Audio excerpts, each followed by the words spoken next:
ವೀಕ್ಷಕ ಪ್ರಭುಗಳಿಗೆ ನಮಸ್ಕಾರ. ಹೇಗಿದ್ದೀರಿ ಎಲ್ಲರೂ? ನಾನು ಪ್ರವೀಣ್ ಹಡ್ಪದ್, ನೀವು ನೋಡ್ತಾ ಇದ್ದೀರಿ KTV ಕನ್ನಡ. ವೀಕ್ಷಕ ಪ್ರಭುಗಳೇ, ಇವತ್ತಿನ ಒಂದು ಸ್ಟೋರಿ ಯಾರ ಹೆಸರಲ್ಲಿದೆ ಅಂತಂದರೆ ಅವರೇ ರಶ್ಮಿ ಅಂತಕ್ಕಂತಹ IPS ಅಧಿಕಾರಿ.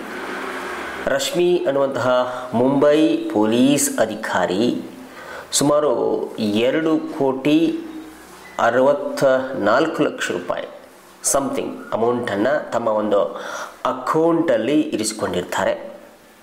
ಸೊ ಈ ಅಕೌಂಟಲ್ಲಿ ಇಷ್ಟೊಂದು ದುಡ್ಡನ್ನು ಇಟ್ಟುಕೊಂಡಂತಹ ಅಧಿಕಾರಿ ತಮ್ಮ ಇಲಾಖೆಯ ಆರ್ಥಿಕ ಅಪರಾಧಗಳ ಒಂದು ವಿಭಾಗ ಏನಿರುತ್ತೆ ಅದಕ್ಕೆ ಸರಿಯಾದಂತಹ ಲೆಕ್ಕವನ್ನು ಕೊಡಬೇಕಾಗತ್ತೆ.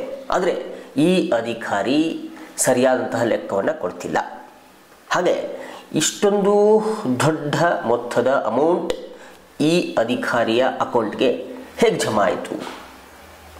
ಇವರ ಪತಿ ಏನಿದ್ದಾರೆ ಪುರುಷೋತ್ತಮ್ ಚವ್ಹಾಣ್ ಅಂತಕ್ಕಂತಹ ಇವರ ಪತಿ ಇವರ ಅಕೌಂಟಿಗೆ ಒಂದು ಅಮೌಂಟನ್ನು ಟ್ರಾನ್ಸ್ಫರ್ ಮಾಡಿಬಿಡ್ತಾರೆ.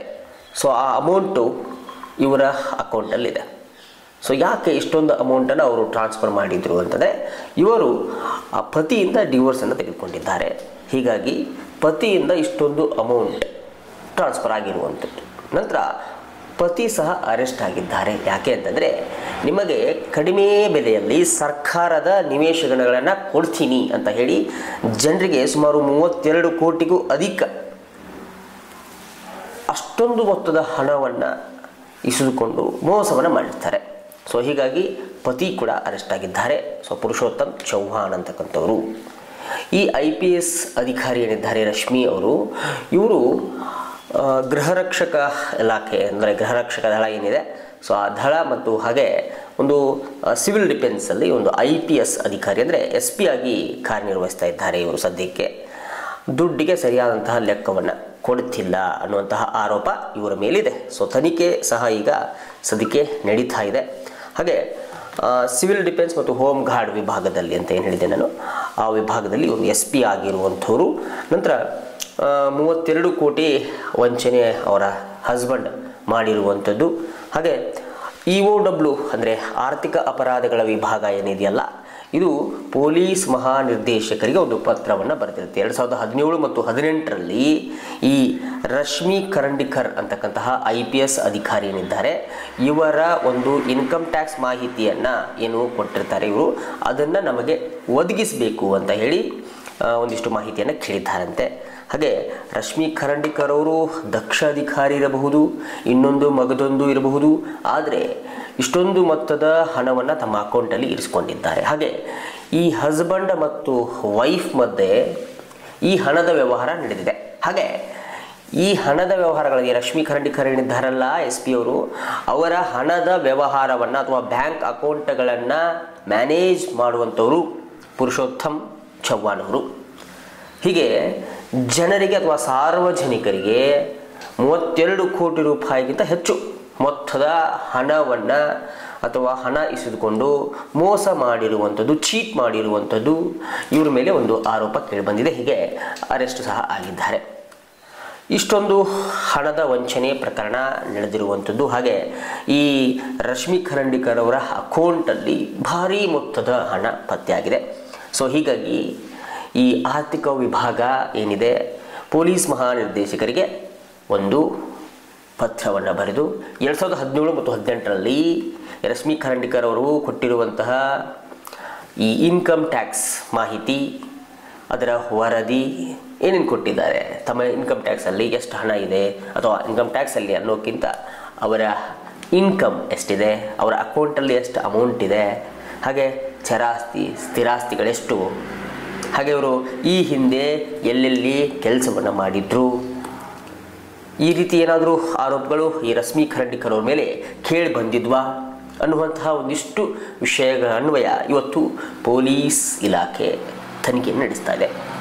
ಇಲ್ಲಿ ಕಾನೂನು ಅನ್ನುವಂಥದ್ದು ಎಲ್ಲರಿಗೂ ಒಂದೇ.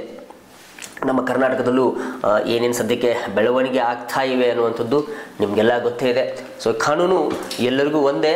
ಹೀಗಾಗಿ ಇವತ್ತು ಜೀರೋ ಇದ್ದವನಿಗೂ ಕಾನೂನು ಒಂದೇ ಇರುತ್ತೆ. ಸೊ ಹೀರೋ ಇದ್ದವನಿಗೂ ಕಾನೂನು ಒಂದೇ ಇರುತ್ತೆ. ಇವತ್ತು ರಾಜಕಾರಣಿಯನ್ನು ನಮ್ಮ ಕಾನೂನು ಬಿಟ್ಟಿಲ್ಲ, ಒಂದೇ ನಿಲುವನ್ನು ತೆಗೆದುಕೊಂಡಿದೆ. ಇಲ್ಲಿ ಕೇಸ್ ಪ್ರೂವ್ ಆಗೋದೊಂದೇ ಬೇಕಿ. ಕೇಸ್ ಪ್ರೂವ್ ಆಯಿತು ಅಂತಂದರೆ ಒಳಗೆ ಹೋಗೋದು ಖಂಡಿತ. ಹಾಗೆ ಈ IPS ಅಧಿಕಾರಿ ಆಗಲಿ ಮತ್ತೊಬ್ಬರಾಗಲಿ ಮೊಗದೊಬ್ಬರಾಗಲಿ ತಪ್ಪು ಮಾಡಿದರೆ ಶಿಕ್ಷೆ ಗ್ಯಾರಂಟಿ. ಕರ್ನಾಟಕದ ವಿಷಯಕ್ಕೆ ಬಂದರೆ ಹಲವಾರು ನಿದರ್ಶನಗಳು ನಿಮಗೆ ಗೊತ್ತಿದೆ. ಸೊ ಪ್ರಜ್ವಲ್ ರೇವಣ್ಣ ಅವರ ಕೇಸ್ ಏನಾಯಿತು ಅನ್ನೋದು ಗೊತ್ತಿದೆ. ಹಾಗೆ ಬೇರೆ ಬೇರೆ ಒಂದಿಷ್ಟು ವಿಷಯಗಳು ನಡೀತಾ ಇವೆ, ಅವು ಸಹ ನಿಮಗೆ ಗೊತ್ತಿದೆ. ಸದ್ಯಕ್ಕೆ ತನಿಖೆಯ ಹಂತದಲ್ಲಿ ಇವೆ. ಸೊ ಈಗ SIT ಫಾರ್ಮ್ ಆಗಿದೆ, SIT ಏನೇನು ಮಾಡ್ತಾ ಇದೆ ಅನ್ನುವಂಥದ್ದು ಕರ್ನಾಟಕದಲ್ಲಿ ನಿಮಗೆಲ್ಲ ಗೊತ್ತಿದೆ. ಸೊ ಹೀಗಾಗಿ ಯಾವುದೇ ಅಧಿಕಾರಿ, ಸಾಮಾನ್ಯ ಪ್ರಜೆ ಇರಲಿ, ಬಡವ ಶ್ರೀಮಂತ ಮತ್ತೊಬ್ಬ ಮಗದೊಬ್ಬ ಏನೋ ಇರಲಿ, ಆದರೆ ತಪ್ಪು ಮಾಡಿದವನು ಅಥವಾ ಉಪ್ಪು ತಿಂದವರು ನೀರು ಕುಡಿಲೇಬೇಕು ಎನ್ನುವ ಹಾಗೆ ಇವತ್ತು IPS ಅಧಿಕಾರಿಯ ಮೇಲೆ ಈ ರೀತಿ ತನಿಖೆ ಶುರುವಾಗಿದೆ. ಸಾಮಾನ್ಯವಾದ ಅಮೌಂಟ್ ಏನ್ರಿ, ಸುಮಾರು 3 ಕೋಟಿ ರೂಪಾಯಿಯಷ್ಟು ಅಮೌಂಟನ್ನು ತಮ್ಮ ಅಕೌಂಟಲ್ಲಿ ಇಟ್ಕೊಂಡಿದ್ದಾರೆ. ಹಾಗೆ ಸರಿಯಾದಂತಹ ಲೆಕ್ಕವನ್ನು ಕೊಡ್ತಾ ಇಲ್ಲ. ಒಬ್ಬೊಬ್ಬ ಅಧಿಕಾರಿ ಇಷ್ಟಿಷ್ಟು ದುಡ್ಡನ್ನು ಇಟ್ಕೊಂಡು ಸೊ ನಾನು ಮಾಡಿದ್ದೆಲ್ಲ ಫೈನಲ್ ಅನ್ನುವಂತಹ ರೀತಿಯಲ್ಲಿ ಮೆರೆಯುವಂತಹ ಅಧಿಕಾರಿಗಳು ಇರಬಹುದು ಅಥವಾ ಇದ್ದಾರೆ.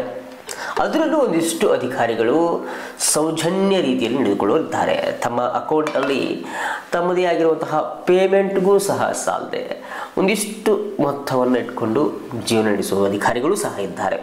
ಅವರನ್ನು ಸಹ ನಾವು ಅಲ್ಲಗಳೆಯುವ ಹಾಗಿಲ್ಲ.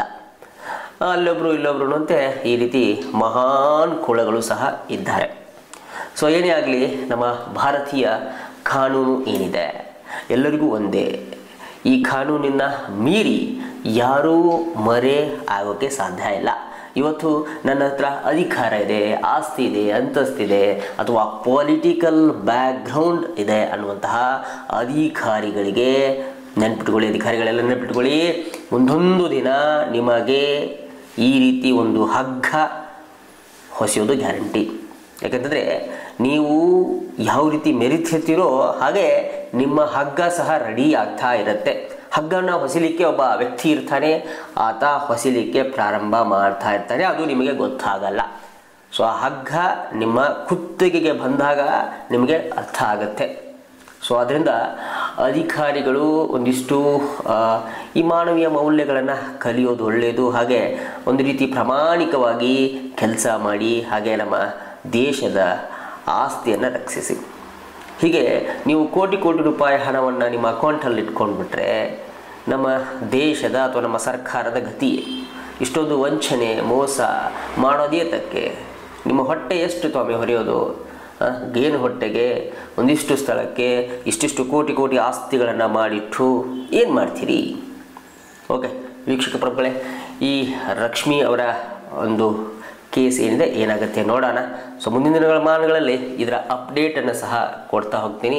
ಹಾಗೆ ಅವರ ಗಂಡ ಪುರುಷೋತ್ತಮ್ ಅವರು ಸದ್ಯಕ್ಕೆ ಅವರ ಒಂದು ಸ್ಟೋರಿಯನ್ನು ಬಿತ್ತರಿಸುವಂತಹ ಕಾರ್ಯಕ್ರಮವನ್ನು ಸಹ ಮಾಡೋಣ. ಸೊ ಸ್ಟೋರಿ ಇಷ್ಟವಾಗಿದ್ದರೆ ದಯವಿಟ್ಟು ಒಂದು ಲೈಕ್ ಮಾಡಿ, ಶೇರ್ ಮಾಡಿ, ಕಮೆಂಟ್ ಮಾಡಿ ಅಂತ ಹೇಳ್ತಾ ತಮ್ಮ ಅನಿಸಿಕೆ ಅಭಿಪ್ರಾಯಗಳಿಗೆ KDTV ಯಾವತ್ತೂ ಸ್ವಾಗತ. ಯಾವತ್ತೂ ನಿಮ್ಮ ಅನಿಸಿಕೆಗಳನ್ನು ನಾವು ಕಾತುರದಿಂದ ಕಾಯ್ತಾ ಇರ್ತೇವೆ. ಹಾಗೆ ನಿಮ್ಮ ಕಮೆಂಟ್ಗಳನ್ನು ಸದಾ ಓದ್ತಾ ಇರ್ತವೆ. ಹಾಗೆ ನಿಮ್ಮ ಸಲಹೆ ಸೂಚನೆ ಅಭಿಪ್ರಾಯಗಳಿಗೆ ಯಾವತ್ತೂ ನಮ್ಮ KDTV ಮನ್ನಣೆಯನ್ನು ಕೊಡುತ್ತೆ ಅಂತ ಹೇಳ್ತಾ ಮತ್ತೊಂದು ಸ್ಟೋರಿಯೊಂದಿಗೆ ಮತ್ತೆ ಬರ್ತೀನಿ. ಅಲ್ಲಿವರೆಗೂ ನಮಸ್ಕಾರ. ವಂದೇ ಮಾತರಂ.